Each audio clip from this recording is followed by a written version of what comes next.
నమస్తే, welcome to one TV news. ముందుగా బులెటిన్లో హెడ్లైన్ చూద్దాం.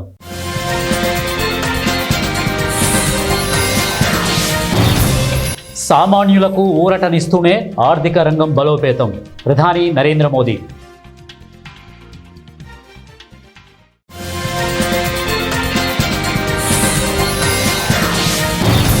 టారిఫ్ల కేసు అత్యవసరంగా విచారించండి, సుప్రీంను ఆశ్రయించిన ట్రంప్.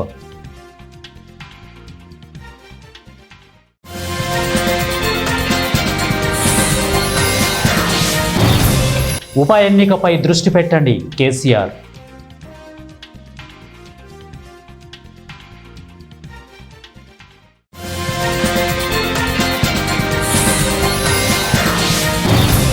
తిరుమల నడకదారిలో ఇనుప కంచె ఏర్పాటు చేయండి, హైకోర్టు సంచలన ఆదేశాలు. బులెటిన్లో డీటెయిల్స్ చూద్దాం. భారీ సంస్కరణలకు జీఎస్టీ మండలి ఆమోదం తెలపడంపై ప్రధాని మోదీ స్పందించారు. తాజా సంస్కరణలతో ప్రజల జీవన ప్రమాణాలు మెరుగవుతాయని అన్నారు. వ్యాపారం మరింత సరళతరం అవుతుందని, చిరు వ్యాపారులకు మరింత ప్రయోజనం చేకూరుతుందని వారన్నారు. సామాన్య ప్రజలకు ఊరటనిస్తూనే ఆర్థిక రంగాన్ని బలోపేతం చేసేలా కేంద్ర ప్రభుత్వం సంస్కరణలకు శ్రీకారం చుట్టిందంటూ ఆయన ఎక్స్లో పోస్ట్ చేశారు. సామాన్యులు, మధ్యతరగతి వారు, రైతులు, మహిళలు, యువత, సూక్ష్మ, చిన్న, మధ్యతరహా పరిశ్రమల వారికి ప్రయోజనం కలిగేలా కేంద్ర, రాష్ట్ర ప్రభుత్వాలు ఉమ్మడి నిర్ణయం తీసుకున్నాయని ఆయన చెప్పారు. జీఎస్టీలో భారీ సంస్కరణలు తీసుకురాబోతున్నట్లు ఎర్రకోట వేదికగా తాను స్వాతంత్ర దినోత్సవం నాడు ప్రకటించిన విషయాన్ని ఈ సందర్భంగా మోదీ గుర్తు చేశారు. ప్రపంచ దేశాలపై ఇబ్బడి ముబ్బడిగా పన్నులు విధించేందుకు బ్రేకులు పడుతుండడంతో అమెరికా అధ్యక్షుడు ట్రంప్ యంత్రాంగం సుప్రీంకోర్టును ఆశ్రయించింది. ఫెడరల్ చట్టం ప్రకారం అధ్యక్షుడికి దిగుమతులపై సుంకాలు విధించే హక్కు ఉందని పేర్కొంటూ ఈ కేసును అత్యవసరంగా విచారణ జరపాలని కోరింది. ఎమర్జెన్సీ అధికార చట్టం ప్రకారం ట్రంప్ సుంకాలు విధించారని ఇటీవల అప్పీల్స్ కోర్టు తీర్పునిచ్చింది. ఆ సుంకాలు చట్ట విరుద్ధమని పేర్కొనడంతో ట్రంప్ యంత్రాంగం తాజాగా సుప్రీం తలుపు తట్టింది. దీనిపై గురువారం నిర్ణయం తీసుకునే అవకాశం ఉంది. నవంబరు ప్రారంభంలోనే ఈ కేసుపై వాదనలు వినాలని సొలిసిటర్ జనరల్ డి జాన్ సావర్ న్యాయమూర్తిని కోరారు. అప్పీల్స్ కోర్టు నిర్ణయం అధ్యక్షుడు 5 నెలలుగా విదేశాలతో కొనసాగిస్తున్న చర్చలను అనిశ్చితిలోకి నెడుతోంది. ఇప్పటికే పూర్తయిన చర్చలను, జరగబోయే చర్చలను ప్రమాదంలో పడేస్తోంది అని వ్యాఖ్యానించారు. ఈ వాదనను లిబర్టీ జస్టిస్ సెంటర్ వ్యాచ్య డైరెక్టర్, సీనియర్ న్యాయవాది జెఫ్రీ ష్వాబోత్ తోసిపుచ్చారు. జూబ్లీహిల్స్ ఉప ఎన్నికతో పాటు పార్టీ ఫిరాయించిన ఎమ్మెల్యేలు ప్రాతినిధ్యం వహిస్తున్న నియోజకవర్గాలపై దృష్టి కేంద్రీకరించాలని బీఆర్ఎస్ అధ్యక్షుడు, మాజీ ముఖ్యమంత్రి కె చంద్రశేఖరరావు పార్టీ నాయకులను ఆదేశించారు. స్థానిక సంస్థల ఎన్నికల దిశగా పార్టీ యంత్రాంగాన్ని సన్నద్ధం చేయడానికి అనుసరించాల్సిన కార్యాచరణపై దిశానిర్దేశం చేశారు. ఎర్రవల్లి నివాసంలో బుధవారం పార్టీ అధినేత కేసీఆర్తో బీఆర్ఎస్ వర్కింగ్ ప్రెసిడెంట్ కేటీఆర్, మాజీ మంత్రులు వేముల ప్రశాంత్ రెడ్డి, జి జగదీష్ రెడ్డి, ఎమ్మెల్సీ తక్కళ్లపల్లి రవీందర్రావు, మాజీ ఎంపీ సంతోష్ భేటీ అయ్యారు. స్థానిక సంస్థల ఎన్నికల్లో ఏ తరహా ఎజెండాతో ప్రజల్లోకి వెళ్లాలనే అంశంపై కేసీఆర్ పలు సూచనలు చేశారు. కాళేశ్వరం స్కామ్ ప్రపంచంలోనే అతిపెద్ద కుంభకోణమని కేంద్ర హోంశాఖ సహాయ మంత్రి బండి సంజయ్ అన్నారు. ఈ ప్రాజెక్టులో అవినీతి జరిగిందని కేసీఆర్ బిడ్డ కవిత కూడా ఒప్పుకున్నారని పేర్కొన్నారు. బుధవారం కరీంనగర్లోని ఓ ఫంక్షన్ హాల్లో బీజేపీ కరీంనగర్ పార్లమెంటు నియోజకవర్గ పోలింగ్ బూత్ అధ్యక్ష, కార్యదర్శుల సమావేశం నిర్వహించారు. దీనికి బీజేపీ రాష్ట్ర అధ్యక్షుడు రామచంద్రరావుతో కలిసి బండి సంజయ్ హాజరయ్యారు. ఈ సందర్భంగా సంజయ్ మాట్లాడుతూ కాళేశ్వరం అవినీతిపై సిబిఐ విచారణ జరపాలని మొట్టమొదటి డిమాండ్ చేసింది తానేనని పేర్కొన్నారు. కాళేశ్వరం విచారణ విషయంలో కాంగ్రెస్ డబుల్ గేమ్ ఆడుతోంది. అసెంబ్లీలో సిబిఐ విచారణ చేయాలని చెప్పిన కాంగ్రెస్ ప్రభుత్వం హైకోర్టులో మాత్రం సరైన వాదనలు వినిపించకుండా బీఆర్ఎస్కు రిలీఫ్ వచ్చేలా చేసింది అని మండిపడ్డారు. అలిపిరి నుంచి తిరుమలకు వెళ్లే నడకదారిలో శ్రీవారి భక్తులను వన్యమృగాల దాడుల నుంచి కాపాడేందుకు తీసుకోవలసిన చర్యలపై హైకోర్టు కీలక ఆదేశాలు జారీ చేసింది. Wild life institute of India, ఇక అటవీ శాఖ, టీటీడీ అధికారులు సంయుక్త కమిటీ చేసిన సిఫార్సులను నవంబర్లోగా అమలు చేసేందుకు చర్యలు తీసుకోవాలని టీటీడీ ఈవోకి హైకోర్టు స్పష్టం చేసింది. సిఫార్సులను ఏ మేరకు అమలు చేశారో తేల్చే బాధ్యతను సంయుక్త కమిటీకి అప్పగిస్తామని చెప్పింది. మరోవైపు చిరుత దాడిలో మరణించిన చిన్నారి తల్లిదండ్రులకు మరో 15 లక్షల రూపాయల పరిహారం ఇచ్చే అంశాన్ని పరిశీలించాలని టీటీడీకి సూచించింది. తదుపరి విచారణను డిసెంబర్ 24కు వాయిదా వేసింది. వన్యప్రాణుల దాడుల నుంచి భక్తులను కాపాడేందుకు అలిపిరి నుంచి తిరుమల వరకు నడకదారిలో ఇరువైపులా ఇనుప కంచె ఏర్పాటు చేసేలా రాష్ట్ర ప్రభుత్వం, టీటీడీ, అటవీ శాఖ అధికారులను ఆదేశించాలని కోరుతూ 2023లో హైకోర్టులో పిల్ దాఖలైంది. టీటీడీ తరపు న్యాయవాది వాదనలు వినిపిస్తూ నడక మార్గంలోకి వన్యప్రాణులు ప్రవేశించేందుకు అవకాశం ఉన్న చోట్ల కంచె ఏర్పాటు చేశామని వారు తెలియజేశారు. రోడ్డు మరమ్మతులు చేపట్టి పరిష్కారం చూపాలని స్థానికులు కోరుతున్నారు. ఈ సందర్భంగా అంబర్పేట్ కార్పొరేటర్ విజయ్ కుమార్ గౌడ్ మాట్లాడుతూ, అంబర్పేట్ ఇరానీ హోటల్ దగ్గర రోడ్డు గత 7 సంవత్సరాల నుంచి గుంతలమయంగా మారి ఇబ్బంది పడుతున్నట్లు తెలిపారు. ప్రతిరోజు దుమ్ము ధూళితో సతమతమవుతున్నారు. అధికారులకు ఎన్నిసార్లు విన్నవించినా రోడ్డు వేయడం లేదని తెలిపారు. నమస్కారం. ఇవాళ ఇక్కడ స్థానికంగా ఉన్నటువంటి రోడ్డు చాలా ఘోరంగా ఉన్నది. ఎందుకంటే గుంతలుగా ఉండి ఇక్కడ స్థానికులు చాలా ఇబ్బందులు ఎదుర్కొంటున్నారు. అలాగని గత కొన్ని నెలల నుంచి మేము చెప్తూనే ఉన్నాము, ఇంకా రోడ్ వేయాలి, కంపల్సరీ రోడ్డు పడాలని. కానీ దీని అధికారులు పట్టించుకోవడం లేదు. ఎందుకంటే ఇది నేషనల్ హైవే కాబట్టి దీనికి సెంట్రల్ ఫండ్ కావాలని సెంట్రల్ నుంచి రావాల విషయంలో ధర్మారెడ్డి గారితో మాట్లాడారు. ఆయన కూడా వేస్తా అని చెప్పి ఇప్పటివరకు రోడ్ వేయలేదు ఇక్కడ. అలాగే మొన్న సిఎస్ఆర్ కూడా చెప్పాము, ఎందుకంటే గమనించి నిమజ్జనం ఉన్నది, ఇక్కడ నిమజ్జనానికి కూడా ఇబ్బంది అవుతుంది కాబట్టి దీన్ని కొద్దిగా పట్టించుకొని అంటే సిఎస్ఆర్ కూడా మన డి సరితా గారికి చేశారు. తాను రోడ్డు నిమజ్జనం తర్వాత రోడ్ వేస్తాము, అప్పటిదాకా డస్ట్ వేస్తామని చెప్పింది. కానీ డస్ట్ వల్ల ఏం ఉపయోగం లేదు.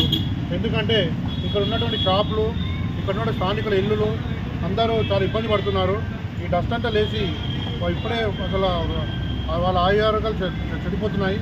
ఎందుకంటే చెడు వ్యసనాలు, జల్సాలకు అలవాటు పడి ఈజీ మనీ కోసం గంజాయి విక్రయిస్తున్న 2 యువకులను పోలీసులు చాకచక్యంగా పట్టుకున్నారు. పెద్దపల్లి జిల్లా గోదావరి కని 1 టౌన్ పోలీస్ స్టేషన్లో గంజాయి అక్రమ రవాణా చేస్తున్న 2 యువకులను ఏసీపీ మడత రమేష్ అరెస్టు చేశారు. అడ్డగుంటపల్లిలో గంజాయి విక్రయించేందుకు ప్రయత్నించిన అభినవ్, శ్రీనివాసులను అరెస్టు చేసి రిమాండ్కు తరలిస్తున్నట్లు ఆయన చెప్పారు. కొత్తగూడెంకు చెందిన అభినవ్ సీలేరు నుండి తక్కువ ధరకు గంజాయి తీసుకువచ్చి ఎక్కువ ధరకు యువకులకు అంటగడుతుండేవాడని ఆయన తెలిపారు. అభినవ్కు గోదావరి ఖనికి చెందిన శ్రీనివాస్తో పరిచయం, స్నేహంగా మారి గంజాయి అక్రమ రవాణా చేస్తూ వచ్చిన సొమ్ముతో జల్సాగా తిరిగేవారన్నారు. కొత్తగూడెం నుండి గోదావరి నది పరివాహక ప్రాంతం గుండా కిలో గంజాయిని తీసుకువచ్చి స్థానికంగా అమ్మేందుకు ప్రయత్నించగా పోలీసులు పక్కా సమాచారంతో వీరిని అరెస్టు చేసినట్లు ఆయన తెలిపారు. వినాయక నిమజ్జనం సందర్భంగా యువతకు అధిక ధరకు గంజాయిని విక్రయించేందుకు ప్రయత్నించారని అన్నారు. వీరి వద్ద నుండి కిలో గంజాయితో పాటు 2 సెల్ ఫోన్లను స్వాధీనం చేసుకున్నట్లు ఆయన చెప్పారు. అసాంఘిక కార్యక్రమాలకు పాల్పడితే చట్టపరంగా కఠిన చర్యలు తప్పవని, గంజాయి విక్రయించినా సేవించినా శిక్ష తప్పదని ఏసీపీ హెచ్చరించారు. జోగులాంబ గద్వాల్ జిల్లా మల్దకల్ మండలం తాటికుంట గ్రామంలో విషాద ఛాయలు చోటు చేసుకున్నాయి. చేపల వేటకు వెళ్లిన దంపతులు గల్లంతవడంతో గ్రామంలో విషాద ఛాయలు అలుముకున్నాయి. మంగళవారం సాయంత్రం 6 గంటల సమయంలో తాటికుంట గ్రామానికి చెందిన దుబ్బని బావి రాముడు భార్య సంధ్య ఇద్దరు తాటికుంట రిజర్వాయర్కు చేపల వేట కోసం వెళ్లారు. అయితే రాత్రి తిరిగి ఇంటికి రాకపోవడంతో బంధువులు, స్థానికులు ఎంత వెతికినా ఎటువంటి ఆచూకీ లభించకపోవడంతో వెంటనే అధికారులకు సమాచారం అందించారు. ఈ ఘటనపై పోలీసులు కేసు నమోదు చేసి గద్వాల్ సిఐ టంగుటూరు శ్రీనివాసులు సంఘటనా స్థలానికి చేరుకొని ఎస్డీఆర్ఎఫ్ బృందాలకు సమాచారం అందివ్వగా సంఘటనా స్థలానికి చేరుకొని గాలింపు చర్యలు చేపట్టారు. నీటి మట్టం అధికంగా ఉండడంతో గాలింపు చర్యలు అతి కష్టతరంగా దంపతుల ఆచూకీ కనుగొని శవాలను బయటకు తీసుకువచ్చారు. గ్రామ ప్రజలు వారి శవాలను చూసి గ్రామం మొత్తం విషాద ఛాయలు అలుముకున్నాయి.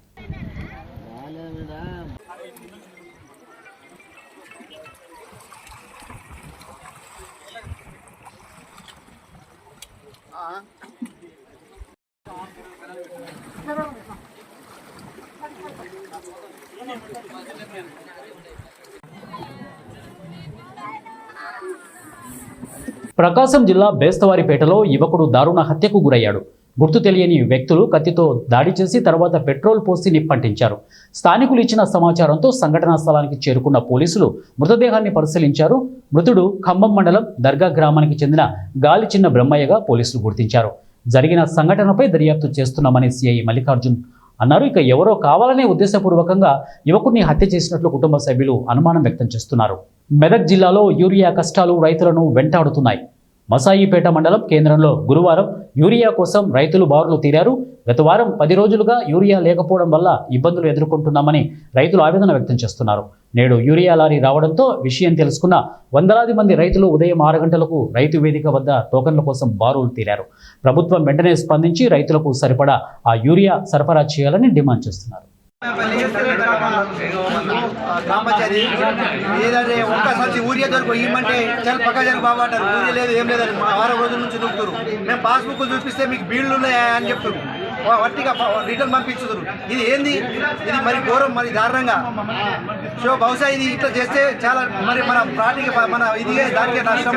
ఈ ప్రభుత్వం ఓటు వేస్తే మనం చేసుకున్నట్టే ఇక ఏం లేదు ఇక మాది వారం 15 రోజుల నుంచి ఊరియా కోసం తిరుగుతున్నా. ఇప్పుడు దాకా దొరకలేదు. ఒక్క సంచి దొరకలేదు. 3 ఎకరాలు ఉంది. ఒక్క సంచి 3 రోజులు కాదు, వారం రోజులు కుట్రాళ్ళ తిరిగిన, చెవుట పోయినా, మాసా పెట్టుకొచ్చిన. పొద్దుగాల 5 గంటలకు వచ్చినాం. 5 గంటల నుంచి ఇప్పుడు దాకా ఒక్క సంచి ఇట్లా ఉంది పరిస్థితి. మొత్తం పూలమంతా పోయింది. వారం రోజులు అవుతుంది, ఏం దొరకలేదు.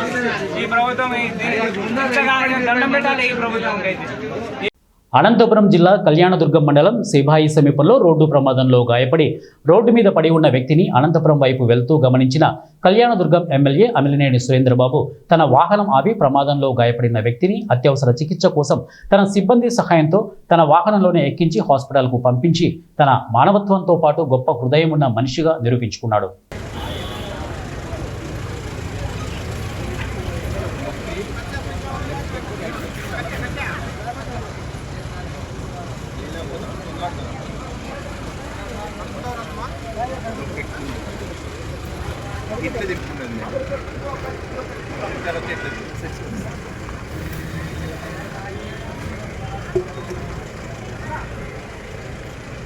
మేడ్చల్ జిల్లా ఉప్పల్ నియోజకవర్గం మీర్పేట్ హెచ్బీ కాలనీ 4వ డివిజన్ కృష్ణానగర్ యూత్ అసోసియేషన్ ఆధ్వర్యంలో రోడ్ నెంబర్ 1లో నెలకొల్పిన విఘ్నేశ్వర స్వామిని భక్తి శ్రద్ధలతో భాజా భజంత్రీలతో కాపరా చెరువులో నిమజ్జనం చేయడానికి తరలించారు.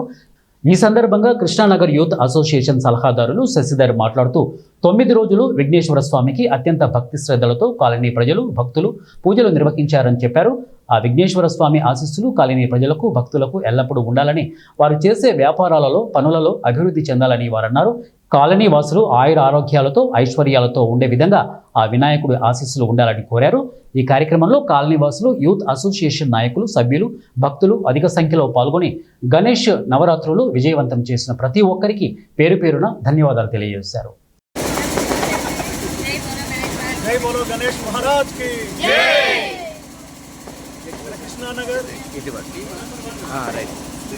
కృష్ణానగర్ రోడ్ నెంబర్ 1 కాలనీలో కృష్ణానగర్ యూత్ అసోసియేషన్ ఆధ్వర్యంలో గణేష్ నవరాత్రి ఉత్సవాలు చాలా ఘనంగా జరుపుకుంటున్నాము. ఇక్కడ మేము 16 సంవత్సరాల నుంచి ప్రతి సంవత్సరం తప్పకుండా ఈ గణేష్ ఉత్సవాన్ని మేము ఘనంగా జరుపుకుంటున్నాము. విగ్రహాన్ని మేము తీసుకొచ్చేసి ప్రతిరోజు నియమనిష్టలతో పూజా కార్యక్రమాలు జరిపి అలాగే నైవేద్యం చేసి భక్తులందరూ అధిక సంఖ్యలో పాల్గొని అన్నదాన కార్యక్రమాలు కూడా జరిపారు. ఈరోజు మేము 9వ రోజున వినాయక నిమజ్జనం జరుపుతున్నాము. ఇది ఘనంగా మా యూత్ అసోసియేషన్ ఆధ్వర్యంలో చాలా ఘనంగా జరుపుతున్నాము. ఇక్కడ ఊరేగింపు కార్యక్రమం జరుగుతుంది. తర్వాత ఈ వినాయక విగ్రహాన్ని మేము కాపరా చెరువులో నిమజ్జనం చేస్తున్నాము. ఈ సందర్భంగా కాలనీ వాళ్ళందరికీ మేము పేరు పేరున అందరికీ ధన్యవాదాలు తెలుపుతున్నాము. ఈ ఉత్సవాన్ని మేము ఇంత ఘనంగా జరుపుకోవడానికి కారణం ప్రతి ఒక్కరు యూత్ అసోసియేషన్తో కాకుండా ప్రతి ఒక్కరు ప్రతి ఇంటి నుంచి అందరూ పాల్గొని విజయవంతంగా చేశారు. కావున మేమందరికీ ధన్యవాదాలు తెలుపుతున్నాము. అలాగే ప్రతి సంవత్సరం ఇలాగే జరుపుకోవాలని, కాలనీ వాసులందరికీ ఆ దేవుడి కృపా కటాక్షాలు ఉండాలని, అందరూ సుఖ సంతోషాలతో వర్ధిల్లాలని మేము ఆ దేవుడిని ప్రార్థిస్తున్నాము. జై బోలో గణేష్ మహారాజ్ కి జై. పనులు మానుకొని యూరియా కోసం ఎన్టీఆర్ జిల్లా నందిగామ మండల వ్యవసాయ కార్యాలయం వద్ద రైతులు పడిగాపులు కాస్తున్నారు. ఒక రైతుకు 2 బస్తాలు మాత్రమే యూరియా ఇస్తామని, అది కూడా ఆధార్ కార్డు పాస్ పుస్తకం ఉంటేనే ఇస్తామని అధికారులు ప్రకటించారు. 2 బస్తాల యూరియా కోసం ఉదయం నుంచి పడిగాపులు కాస్తున్నారు. జయశంకర్ భూపాలపల్లి జిల్లా కేంద్రంలో సింగరేణి కోల్ మైన్స్ కార్మిక సంఘం ఆధ్వర్యంలో నిర్వహించిన కార్మిక పోరాట బహిరంగ సభకు భారతీయ జనతా పార్టీ జాతీయ నాయకులు మల్కాజ్గిరి పార్లమెంటు సభ్యులు ఈటెల రాజేందర్ హాజరయ్యారు. ఈ సందర్భంగా సింగరేణి కార్మికుల సమస్యలపై మాట్లాడారు. ఈటెల రాజేందర్ సింగరేణి కార్మికుల హక్కుల కోసం పోరాటం చేస్తున్న ఏకైక యూనియన్ BMS అని, కార్మికుల సమస్యలు పరిష్కరిస్తామని, సింగరేణి సంస్థ ప్రైవేట్ పరం కాకుండా అడ్డుకుంటామని వారు అన్నారు. ఒకప్పుడు ఎగబడి సింగరేణికి వచ్చేది. నాకు తెలిసి చాలామంది సింగరేణి నౌకరికి వస్తలేదు. ఎవరెత్తాలంటే నాకు తెలిసి ఓ 10 ఏళ్ళ వరకు మీకు ఇన్కమ్ ట్యాక్స్ ఎగ్జామ్షన్ వచ్చినట్టు. ఇంకా సీనియర్ కార్మికులు అవుతున్నారు, 1 లక్ష పైన పొందేవాళ్ళు డెఫినెట్గా దాంట్లో కూడా మాట్లాడడం ఏం బేస్ కాకుండా అది ఇన్కమ్ ట్యాక్స్ కావచ్చు, మీరు చెప్పిన డిమాండ్ కావచ్చు, మా పరంగా కిషన్ రెడ్డి గారికి నివేదించే ప్రయత్నం చేస్తాం, పార్లమెంట్లో ప్రస్తావించే ప్రయత్నం చేస్తాం. మీరు చేసే ఉద్యమాలకు మాలాంటి అండగా ఉంటామని చెప్పి మనం చేస్తూ ఇంత వర్షం పడ్డా కానీ కార్మికులకు ఉండేటువంటి సౌకర్యాలు లేవు అన్నాడు. కృషి పట్టుదలతో పాటు కుటుంబ సహకారం ఉంటే ఏదైనా సాధించవచ్చు అని అంటున్నారు కర్నూలు జిల్లా ఉలిందకొండ గ్రామానికి చెందిన మన్సూర్ బాషా. వంట మాస్టర్గా జీవనం సాగిస్తున్న మన్సూర్ బాషాకు 3 సంతానమైన మహమ్మద్ అనీఫ్, అరుణ్ రషీద్, హసీనాలు ఇటీవల జరిగిన డిఎస్సిలో ఎస్డిటి పోస్టులో ర్యాంకులు సాధించారు. ప్రాథమిక విద్య నుండి ఉన్నత విద్య వరకు ప్రభుత్వ పాఠశాల కళాశాలలో చదివిన వీరు డిఎస్సి పరీక్షకు ఎలాంటి కోచింగ్ తీసుకోకుండా ఇంట్లోనే ఆన్లైన్ క్లాసులు వింటూ పరీక్షకు ఉత్తీర్ణత సాధించామని వారు అంటున్నారు. తాము డిఎస్సిలో ఉత్తీర్ణత సాధించడంలో తమ తల్లిదండ్రుల సహకారం ఎంతో ఉందని వారు కొనియాడారు. స్థానికంగా అనేక అవమానాలు కూడా ఎదుర్కొన్నామని వారు తమ ఆవేదనను వ్యక్తం చేశారు. 45 మంది పరీక్షకు హాజరు కాగా అందులో 5 మంది ఎంపికయ్యారని, ఆ 5 మందిలో మన్సూర్ బాషా కుటుంబ సభ్యులు 3 డిఎస్సిలో 300, 600, 900 పైగా ర్యాంకులు సాధించారు. వీరిని గ్రామానికి చెందిన ముస్లిం మైనార్టీలు మరియు మన్సూర్ బాషా స్నేహితులు సత్కరించారు. ఈ సందర్భంగా వారు ఎంతో మంది తల్లిదండ్రులకు మన్సూర్ బాషా తనయులు స్ఫూర్తిదాయకంగా నిలిచారని కొనియాడారు. ఏదైనా సాధించాలని కృషి పట్టుదల ఉంటే దానికి పేదరికం అడ్డురాదని వీరు నిరూపించారని తెలిపారు. నా పేరు మొహమ్మద్ హనీఫ్, ఉలిందకొండ.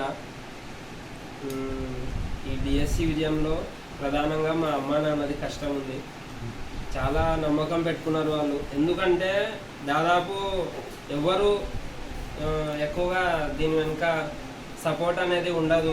ఇంకా ఎందుకు చదివించడము, ఎక్కడ ఉద్యోగాలు వస్తాయి, ప్రభుత్వ ఉద్యోగాలు ఎక్కడ వస్తాయి, రావు కదా, ఊరికే ఎందుకు చదివించాలని ఎక్కువ శాతం ఇదే అంటారు. కానీ సక్సెస్ వెనుక చాలా మనసు ముక్కలవ్వాలి, మనసు బాధపడాలి, అనేకము ఉన్నాయి దీంట్లో. ఇది సక్సెస్ అనేది ఊరికే రాదు. ఈ మనకు తెలుసు ఇప్పుడు దీని వెనుక కాంపిటీషన్ ఎట్లా ఉంది అనేది. ఈ డిఎస్సి ఫీల్డ్లోనే మన కర్నూలు డిస్టికే తీసుకుంటే దాదాపు 28,000 రాసినారు ఎస్జిటికి ఎగ్జామ్కి. హెవీ కాంపిటీషన్ ఉంది. అక్కడ పోస్టులు చూస్తే 1500 ఉన్నాయనుకుంటాము, కానీ 28,000 హెవీ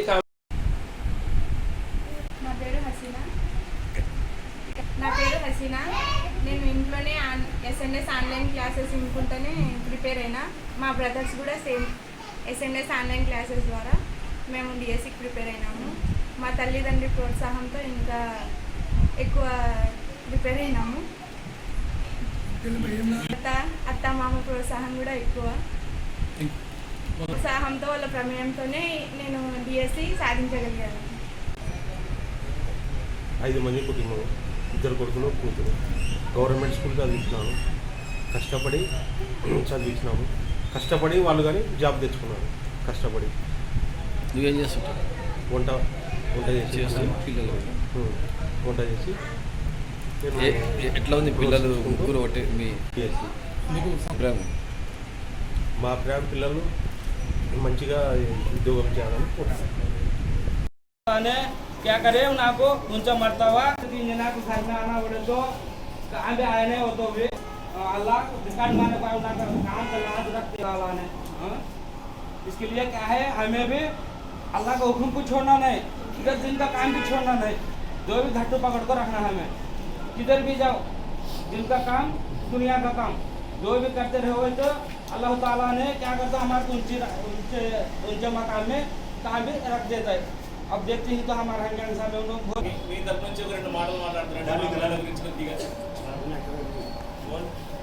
శుభ సందర్భంగా ఆయనని ఆశీర్వదించడానికి వచ్చిన ముస్లిం సోదరు పెద్దలందరికీ మొట్టమొదట అభినందనపూర్వక నమస్కారం తెలియజేస్తున్నాను. 10th వరకు చదివినాడు, 6th నుంచి 10th వరకు చదివినాడు. ఎంత ఇబ్బంది పడినా అంటే అంత ఇబ్బందులతో వచ్చినాడు. ఆయన అలుగు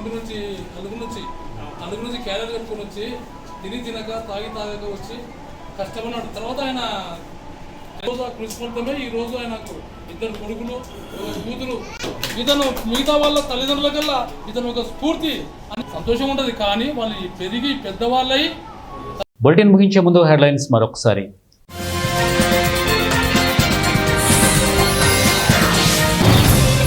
సామాన్యులకు ఊరటనిస్తూనే ఆర్థిక రంగం బలోపేతం, ప్రధాని నరేంద్ర మోదీ.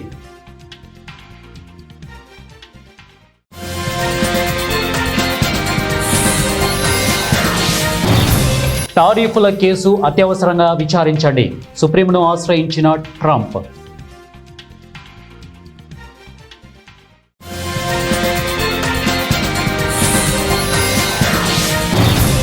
ఉప ఎన్నికపై దృష్టి పెట్టండి కేసీఆర్.